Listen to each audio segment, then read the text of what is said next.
Students, अब तक आप पढ़ चुके हैं किंगडम फंजाई के 2 क्लासेज के बारे में आप पढ़ चुके हैं। पहली क्लास जो थी वो फाइकोमाइसिटिस थी और दूसरी वाली जो क्लास थी वो एस्कोमाइसिटिस थी। अब जो क्लास पढ़ोगे आप वो क्लास है बेसिडियोमाइसिटिस।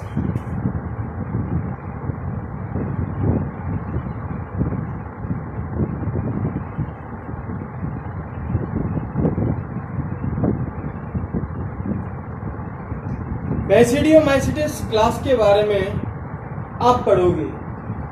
इस क्लास में जो फंजाई की ये क्लास है, इसमें मशरूम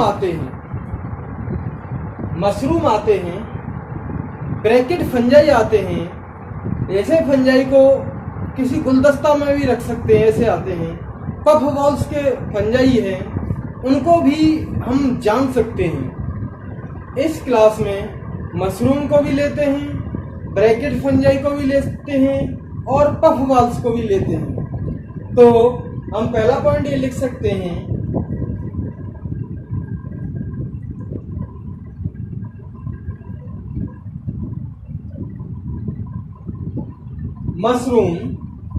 मशरूम भी उसमें आएंगे।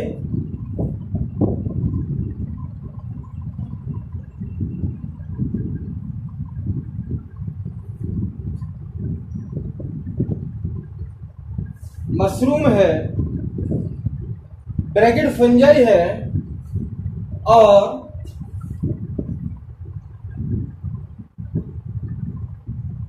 Puff balls. यानी कि आप ऐसे कह सकते हैं, इस ग्रुप के ऑर्गेनिजम्स को, इस क्लास के फंजाई को मशरूम भी कहते हैं। मशरूम भी इस क्लास में आते हैं। ब्रैकेट फंजाई ऐसे होते हैं जो गुलदस्ता के फॉर्म में सज जाते हैं, ऐसे भी आते हैं।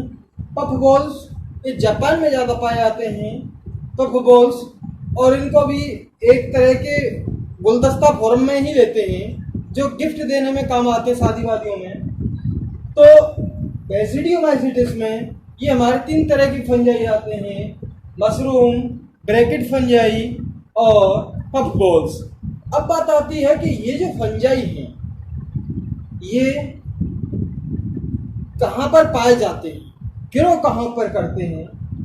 तो बेसिडियोमाइसिटिस के जो फंजाई हैं वो सॉइल में ग्रो करेंगे। टी स्टम, टी लॉक्स, बड़े बड़े थिक पीस पर, ट्रीज के थिक पीसेस पर बड़े बड़े जो डालियाँ वगैरह हैं वहाँ पर भी ये ग्रो करते हैं। और कुछ पेड़ों के अंदर भी ये पाए जाते हैं। जैसे आपने देखा होगा गन्ने को देखेंगे तो गन्ना कोई निकलता है तो अंदर से रेड कलर का निकलता है, तो रेड कलर का ही क्या है, फंजाई है। रेड कलर का ही फंजाई है। तो ये सॉइल में पाए जाते हैं। नॉर्मल बड़े बड़े ट्री जो हैं उनके ब्रांचेज पे पाए जाते हैं और कुछ ट्री के, कुछ प्लांट्स के अंदर भी पाए जाते हैं। गेहूं में कोई अंदर से जो स्टेम है इसका, गेहूं का, वो रेड कलर का हो जाता है। जब वो रेड कलर का हो जाता है तो किसकी वजह से हो रहा है, फंजाई की वजह से हो रहा है। तो वो भी इसी में आता है। रस्ट एंड स्मट्स उनके एक एग्जाम्पल हैं। तो हमारा नेक्स्ट पॉइंट लिख सकते हैं इसमें,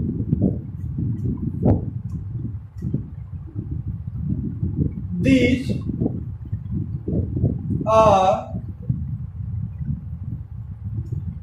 present in soil। सॉइल में भी प्रेजेंट रहते हैं।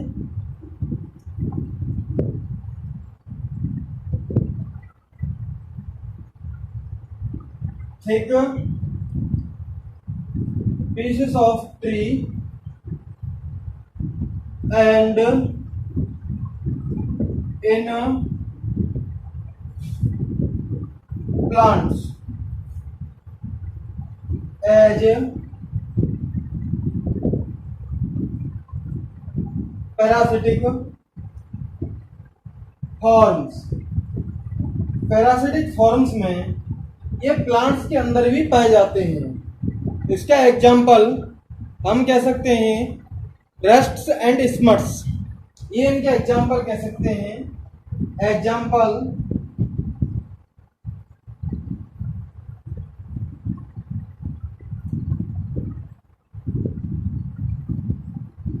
रस्ट्स और स्पॉट्स एक टेक्निकल नाम है। ये टेक्निकल नाम उनको दे दिया जाता है जो प्लांट के अंदर रेड रेड कलर का होता है, उसको नाम दे देते हैं रस्ट्स, रेड रस्ट। गेहूं के अंदर जो रेड कलर का पाया जाता है, स्मट वो भी है जो अंदर रेड रेड कलर का पाया जाता है गन्ने में। तो ये जो है स्पेशल टेक्निक नाम दे रखे हैं। तो हमारा जो पहला पॉइंट था बेसिडियोमाइसिटिस का, मशरूम, ब्रैकिड, फंजाई और पफ बल्ब्स पाए जाते हैं। और ये कहाँ पर पाए जाते हैं? ट्री है, सॉइल में ये पाए जाते हैं, और कुछ प्लांट्स के अंदर भी ये पाए जाते हैं। कौन पाए जाते हैं भैया? कौन पाए जाते हैं? बेसिडियोमाइसिटिस के। अब बात आती है इनका माइसीलियम। माइसीलियम कैसा होता है? माइसीलियम इनका सेप्टेट होता है और ब्रांचड होगा। माइसीलियम मैंने आपको बता दिया है, ये इसका फिलामेंट है जिसे हम हाइफी कहते हैं। इसमें अंदर अंदर सेप्टा पाए जाएंगे और ये ब्रांचड होगा, यानी कि यहाँ पर एक ब्रांच निकल जाएगी तो यहाँ पे भी इसके सेप्टा पाए जाते हैं। तो मल्टी न्यूक्लियस स्टेज नहीं पाई जाती। यहाँ पर बीच बीच में दीवार सी पाई जाती हैं जिनको हम क्या कहते हैं? सेप्टा कहते हैं। तो हमारा नेक्स्ट पॉइंट है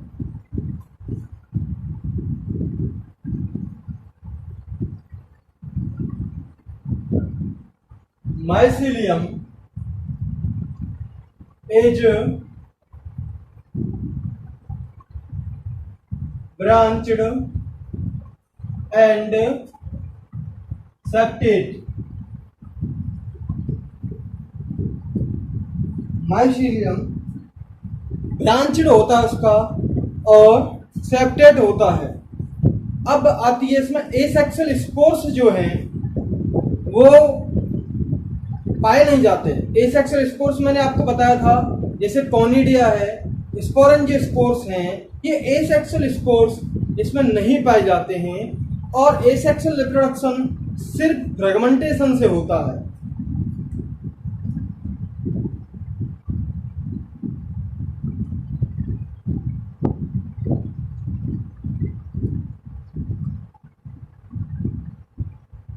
Asexual reproduction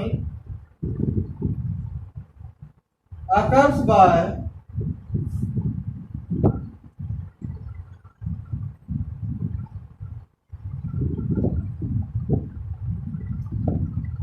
फ्रेगमेंटेशन।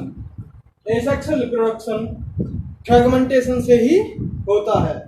अब बात आती है इसकी सेक्सुअल रिप्रोडक्शन की। तो यहाँ पर मैं आपको पहले क्लियर कर देता हूँ कि सेक्सुअल रिप्रोडक्शन में इसमें सेक्स ऑर्गन्स जो हैं वो एब्सेंट होते हैं, सेक्स ऑर्गन्स नहीं पाए जाएंगे। यहाँ पर अलग अलग तरह के पूरा हाइफी आएगा, एक हाइफी इधर आ रहा है, एक हाइफी इधर आ रहा है।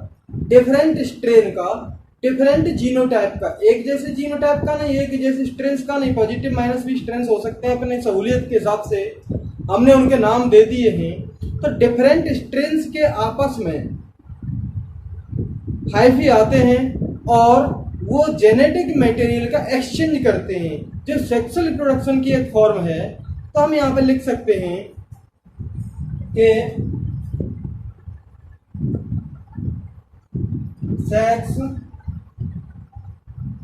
Organs are absent. Sex organs absent होते हैं। अब देखते हैं सेक्सुअल रिप्रोडक्शन कैसे होता है।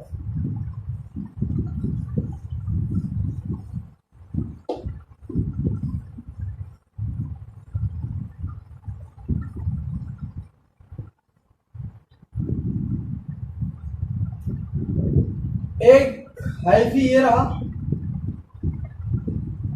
दूसरा हाइफी आएगा, ये अलग स्ट्रेन का हाइफी है, ये अलग स्ट्रेन का फिलामेंट है, ये आएगा। और इसमें ये अपना जेनेटिक मटेरियल इसके साथ जेनेटिक मटेरियल को एक्सचेंज करेगा और आपस में ये जो है फ्यूज हो जाते हैं, दोनों फ्यूज हो जाएंगे, दोनों के न्यूक्लियाई आपस में फ्यूज हो जाएंगे तो एक बड़ा न्यूक्लियस बनेगा, ये न्यूक्लियस बनेगा, बड़ा न्यूक्लियस बनेगा। ये जो बॉडी थी वो एन कंडीशन की थी, बोले तो हैप्लॉइड कंडीशन की थी, ये भी बॉडी हैप्लॉइड कंडीशन की थी। यहाँ से एन कंडीशन का आया, यहाँ से भी एन कंडीशन का आया, तो 2n कंडीशन बोले तो डिप्लॉइड कंडीशन बनी, 2n कंडीशन बनी। अब यहाँ पर मियोसिस डिवीजन होगा। मियोसिस डिवीजन होने में मैंने आपको पहले भी एक्सप्लेन कर चुका हूँ कि एक सेल से 4 सेल बनती हैं, इसमें मियोसिस डिवीजन होगा, 4 सेल बनेंगी। ये जो हैं जो 4 सेल बनेंगी इनको हम क्या कहेंगे, बेसिडियोस्पोर्स। ये जो स्पोर बने 4 सेल बनी इनको हम क्या कहेंगे,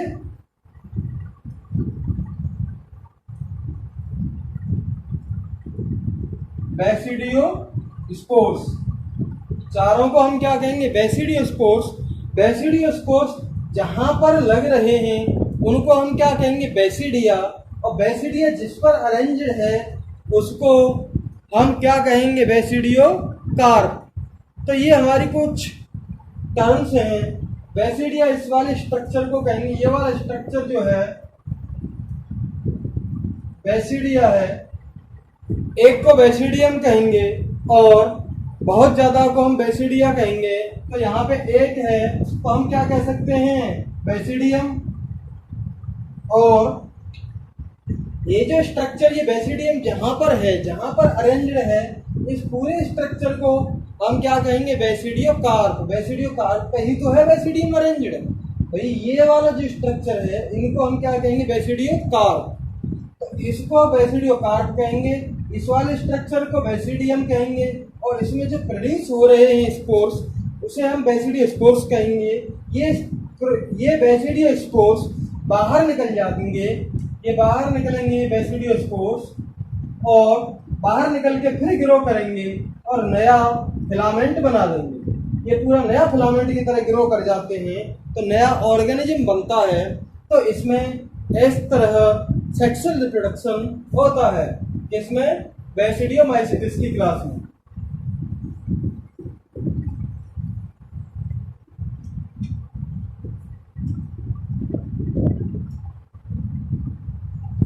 sexual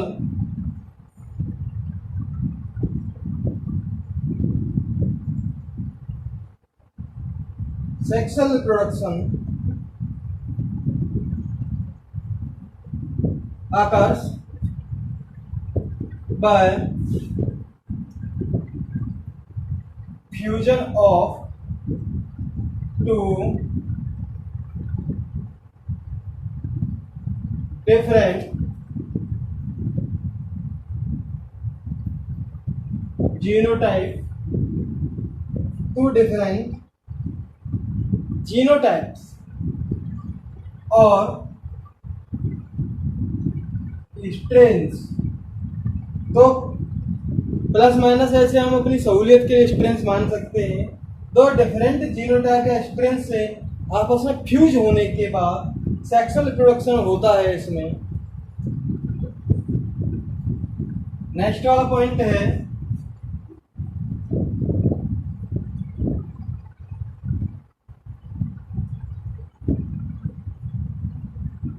Basidiospores are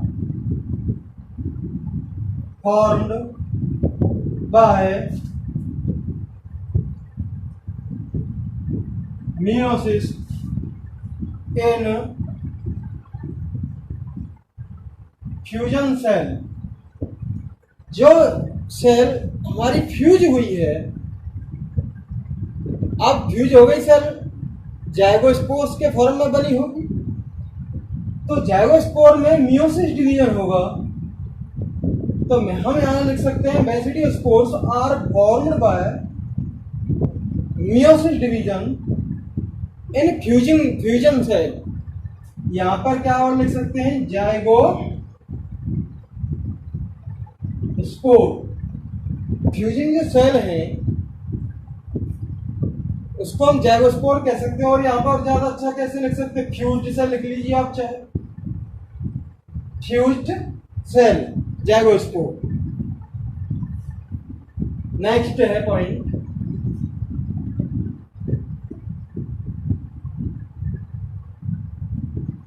basidiospores produced in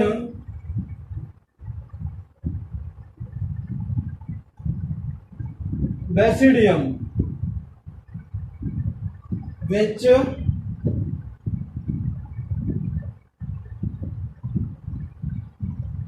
arranged in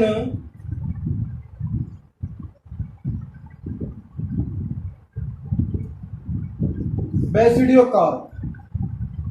basidiospores basidium में प्रोड्यूस होते हैं और बेसिडियम किस पर लगता है, बेसिडियोकार्प पर ये लगता है। अब इसके कुछ एग्जाम्पल हैं। एग्जाम्पल आप याद कर सकते हैं इस वाली टेक्निक से, पौवा वाली टेक्निक से आप इसके एग्जाम्पल याद कर सकते हैं। पी का मतलब, पौवा में पी का मतलब पक्षी नहीं आएगा। अस्टिलेगो का मतलब PUA, अस्टिलेगो का मतलब, यू का मतलब अस्टिलेगो आएगा, ए का मतलब क्या आएगा, इसमें एगेरिकस आएगा। तो आप लिख सकते हैं एग्जाम्पल इसके, पक्षिनिया,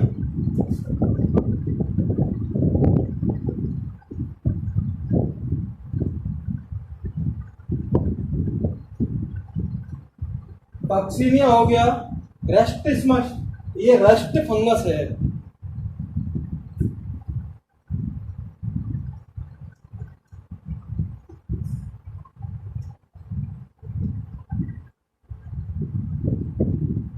अस्टिलेगो स्मट फंगस है एंड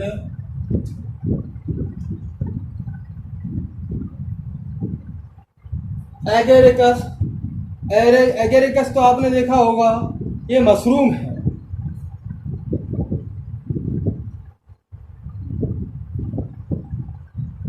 ये इसके एग्जाम्पल हैं, पौवा,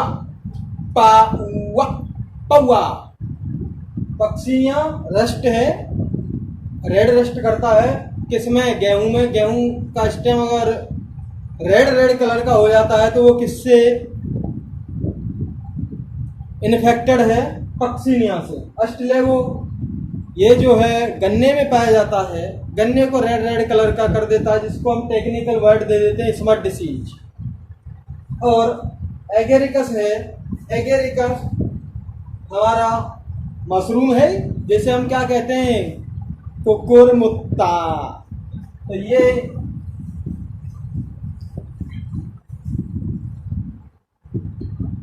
अब बात आती है नेक्स्ट वाली जो क्लास है हमारी, ड्यूटेरोमाइसिटिस।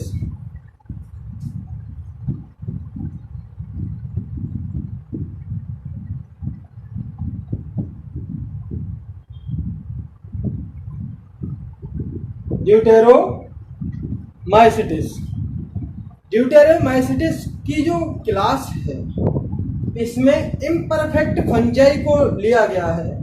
उसकी खास बात ये है कि इसमें इम्परफेक्ट फंजाई को इसलिए लिया गया है कि इसमें सेक्सुअल रिप्रोडक्शन एब्सेंट होता है। इस ग्रुप के ऑर्गेनिज्म में, ड्यूटेरोमाइसिटिस के ऑर्गेनिज्म में सेक्सुअल रिप्रोडक्शन एब्सेंट होता है। तो सेक्सुअल रिप्रोडक्शन जब एब्सेंट होगा तो इम्परफेक्ट होंगे। By sexual reproduction cause variations according to their environment environment के हिसाब से जो चेंजेज आने चाहिए वो किस में आते हैं, सेक्सुअल रिप्रोडक्शन में आते हैं, लेकिन यहाँ पर सेक्सुअल रिप्रोडक्शन एब्सेंट होता है। और अगर कैसे भी पहले हमने कोई डिस्कवर कर लिया फंजाई, उसमें सेक्सुअल रिप्रोडक्शन नहीं मिला, लेकिन बाद में किसी और साइंटिस्ट ने उसका बारीकी से स्टडी किया और इसमें सेक्सुअल रिप्रोडक्शन मिल गया, तो इस क्लास से हटा के वो दूसरी क्लास में डाल दिया जाएगा, चाहे एस्कोमाइसिटिस में डाल दिया जाए, चाहे बेसिडियोमाइसिटिस में डाल दिया जाए, लेकिन इस क्लास में पाए जाने वाले ऑर्गेनिज्म में सेक्सुअल रिप्रोडक्शन होगा ही नहीं। अगर पहले इसमें है, बाद में उन्हें पता चल गया कि भाई हो रहा है सेक्सुअल रिप्रोडक्शन, तो यहाँ से हटा के किसी दूसरी क्लास में डाल दिया जाएगा। तो इसलिए हम इसको इम्परफेक्ट फंजाई भी कहते हैं।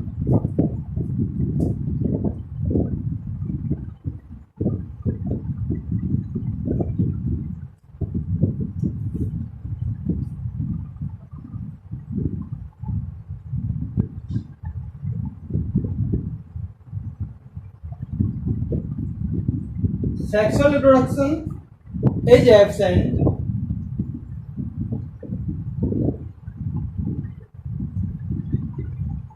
due to this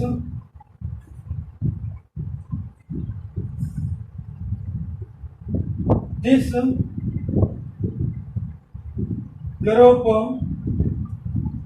is called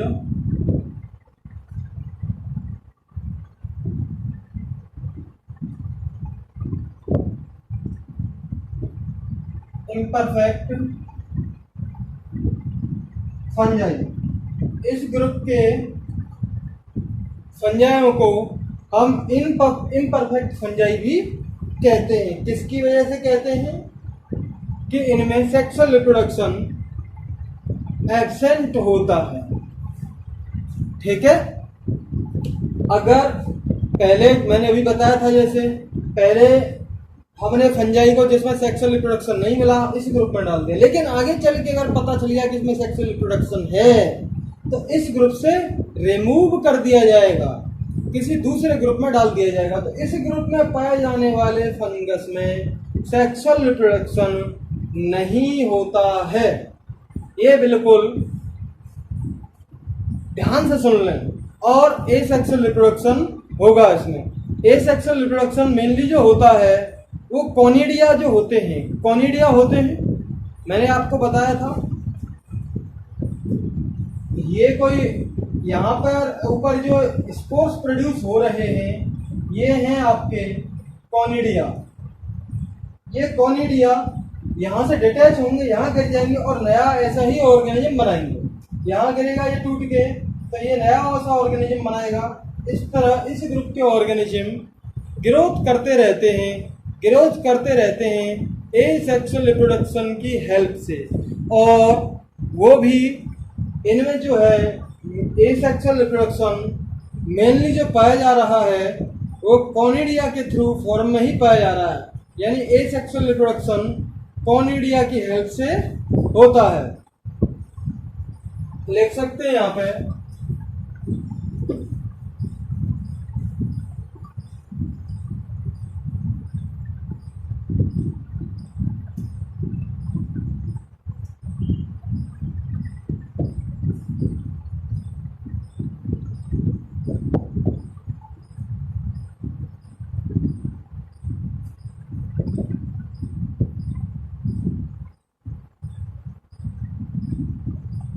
asexual reproduction by asexual spores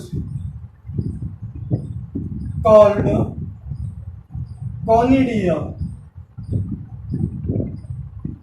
asexual reproduction asexual spores से हो रहा है, जिनको हम क्या कहते हैं, कॉनिडिया कहते हैं।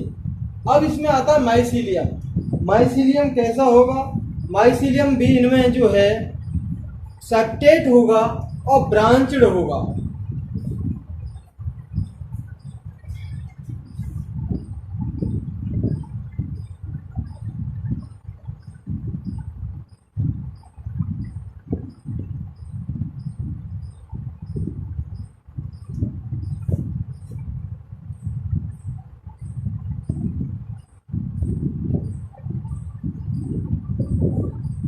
Mycelium is septate and branch.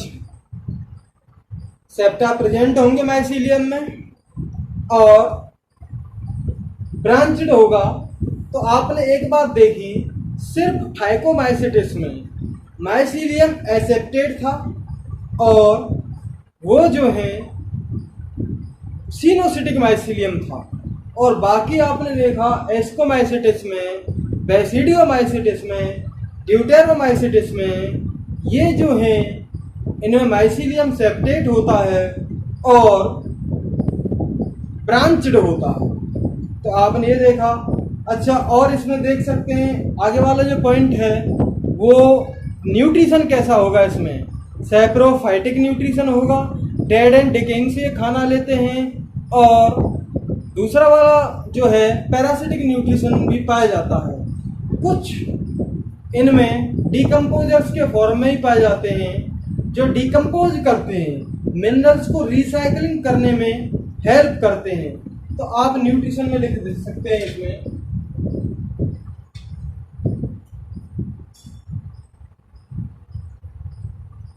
these are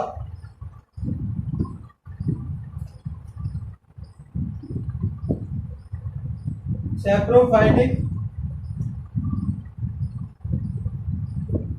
parasitic and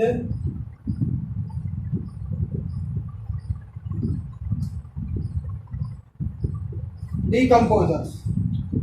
saprophytic nutrition भी करेंगे, सड़ी गली चीज़ों से अपना खाना लेंगे, पैरासिटिक न्यूट्रिशन भी करेंगे और डिकम्पोजर्स भी होते हैं।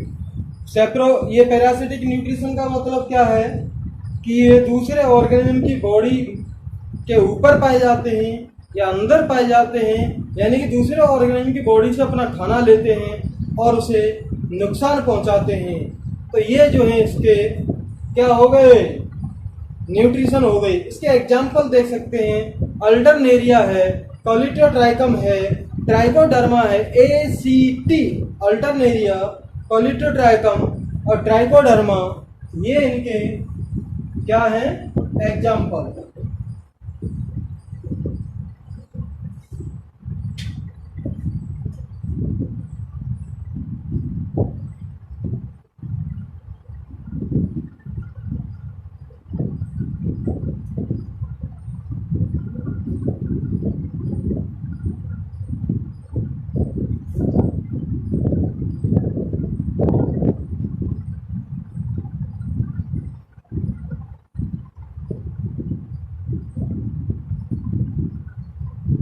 अल्टरनेरिया ACT ये इसके एग्जाम्पल हो जाएंगे। अल्टरनेरिया, कॉलिटोट्राइकम और ट्राइकोडर्मा ये इसके एग्जाम्पल हैं। तो हम देख सकते हैं यहाँ पर CONNE कॉलिटोट्राइकम। तो दोस्तों इस वीडियो में आपने देखा कि ये जो है